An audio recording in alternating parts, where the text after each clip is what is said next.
ஜெய்ஹிந்த். இது ஸ்டாலின் விநாயகர் அகாடமி ராணுவம் மற்றும் காவலர் பயிற்சி மையம் பிஎன்சி ஆலங்குளம்.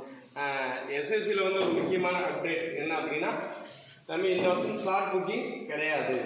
ஸோ அதே மாதிரி முக்கியமான ஒரு விஷயம், ஏற்கனவே அறிவிச்சது மாதிரி பிப்ரவரி 23க்கு வந்து எக்ஸாம் கிடையாது. பிப்ரவரி 23 கிடையாது ஃபர்ஸ்ட் பாயிண்ட். ஸோ இன்றைக்கி அபிஷியலாக லெட்டர் வந்திருக்கு, பிப்ரவரி 23க்கு எக்ஸாம் கிடையாது எஸ்எஸ்சிக்கு.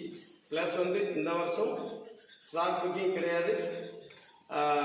சிட்டி சேம், போன வருஷம் என்ன ரூல்ஸோ அதே தான். சிட்டி எந்த சிட்டியோ அது 8 நாளைக்கு முன்னாடி வரும் இன்ஃபர்மேஷன்.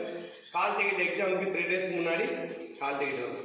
நெக்ஸ்ட் வந்து நம்ம நினச்ச மாதிரி நமக்கு வேன் கேஸ் ஷிஃப்ட்டு வேன் டேட்டெல்லாம் கிடைக்காது. அவங்க கொடுக்குற டேட்டு அவங்க கொடுக்குற ஷிஃப்ட்டு தான். எக்ஸ்பெஷலி 90% மார்ச் 9ஆம் தேதி எக்ஸாம் இருக்கிறதுக்கான வாய்ப்புகள் இருக்குது.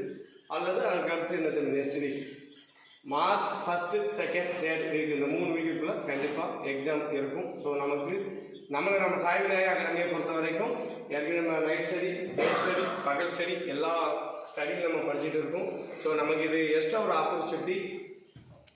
இந்த டைமை யூஸ் பண்ணி எக்ஸ்ட்ரா நமக்கு 20 நாள் கிடச்சிருக்கு. ஸோ இதை நம்ம யூஸ் பண்ணி என்ன பண்ணிக்கணும் சொல்லி எஸ்எஸ்சி ஜிடியோட மேக்ஸ் கொஞ்சம் இம்ப்ரூவ்மெண்ட் பண்ணி மேக்ஸ் அண்ட் எக்ஸ்பெஷலி மேக்ஸ் நல்லா செட் ஆகிட்டோம்.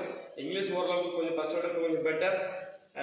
ஜிடி வந்து இப்போ கொஞ்சம் நமக்கு இன்னும் கொஞ்சம் இருக்குது. ஸோ இது நமக்கு கடவுள் கொடுத்த கிஃப்ட். இந்த டைம் வந்து நமக்கு கடவுள் கொடுத்த பெரிய கிஃப்டாக நினச்சி இந்த டைம் நம்ம யூஸ் பண்ணி எந்த வருஷம் இங்கே உள்ள அத்தனை வரும் 100 மார்க் கண்டிப்பாக எடுப்போம்னு சொல்லிட்டு என்ன பண்ணலாம் எடுக்கலாமா? ஜெய்ஹிந்த்.